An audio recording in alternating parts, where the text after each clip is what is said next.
Büyüklere saygı, büyüklere hürmet, anne babaya hürmet, dinimizin gereğidir, İslam'ın gereğidir. İslam olmanın, hatta insan olmanın gereğidir. Kerim kitabımızda, Kur'an-ı Kerim'de Cenab-ı Hak şöyle buyurur. Estaizu billah. Kul ta'alev etlu ma harrama rabbukum aleykum ella tüşrikû bihi şey'en ve bil valideyni ihsana.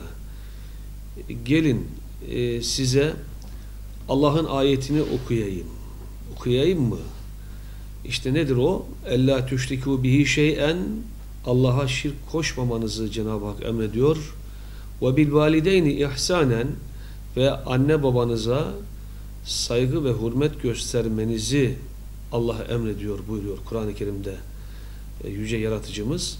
Dolayısıyla büyüklere saygı, anne babaya saygı ve hürmet Müslüman olmanın gereğidir, İslam olmanın gereğidir, imanın gereğidir.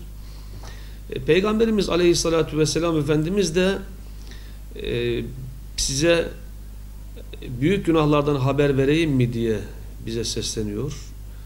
Ve diyor ki o büyük günahlardan birincisi Allah'a şirk koşmak, bir diğeri ise anneyle babayla ilişkiyi kesmek, anneyle babayla, büyüklerle irtibatı koparmak.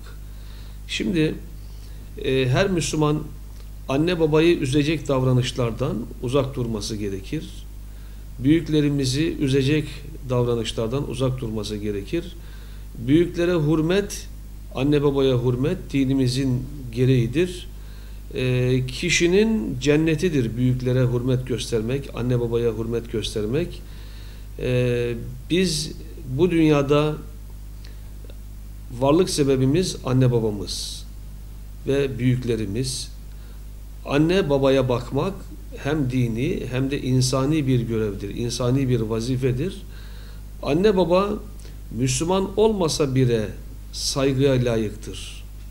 Yani her halükarda anne ve babaya, büyüklerimize saygı göstermeliyiz, hürmet etmeliyiz. Yaşlılara hürmet eden Allah'ın izniyle küçüklerinden hürmet görür. Demek ki dünyada ne ekersek onu biçiyoruz. Kötülük ektiğimizde kötülük biçiyoruz. Eğer iyilik ekersek iyilik biçiyoruz.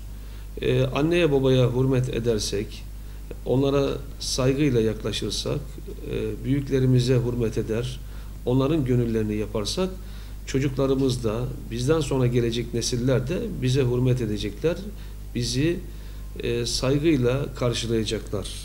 Efendimiz, anne babasından birisi ya da ikisi yanında ihtiyarlayıp da cenneti kazanamayanın burnu yere sürtünsün diyor. Bu önemli bir bedduadır. Allah Resulü'nün hayatına baktığımızda Peygamber Aleyhisselatü Vesselam Efendimizin çok beddua ettiğine şahit olmayız. Ama ettiği beddualardan bir tanesi de budur.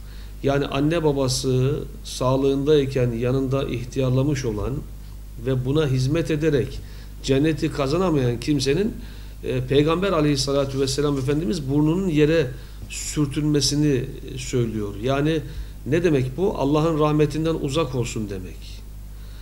Allah'ın rahmetini görmesin demek. Yani önemli bir beddua. Allah bizi bundan muhafaza eylesin.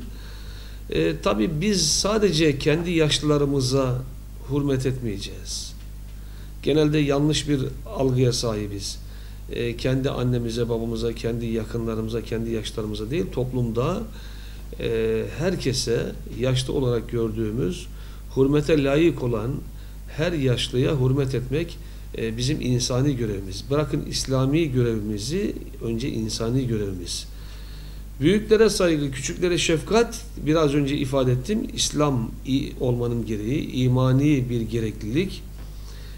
Yaşlıların rahmet vesilemiz olduğunu da aklımızdan çıkarmayacağız. Rahmet böyle teraziyle tartılan, ölçülen bir şey değil. Rahmet insanın hayatına huzur katar, bereket katar, mutluluk katar. Onun için de büyüklerimize hürmet ettiğimizde, saygı gösterdiğimizde, onların gönlünü hoş ettiğimizde, onlarla sohbet ettiğimizde, onların hayır duasını aldığımızda rahmete nail oluyoruz. Biz özellikle gençlerimizin yapması gereken davranışlardan bir tanesi de büyüklerimizin hayır duasını almak. Büyüklerimizin hayır duasını aldığımızda inşallah Cenab-ı Hakk'ın rahmetine ve bereketine nail olmuş oluyoruz.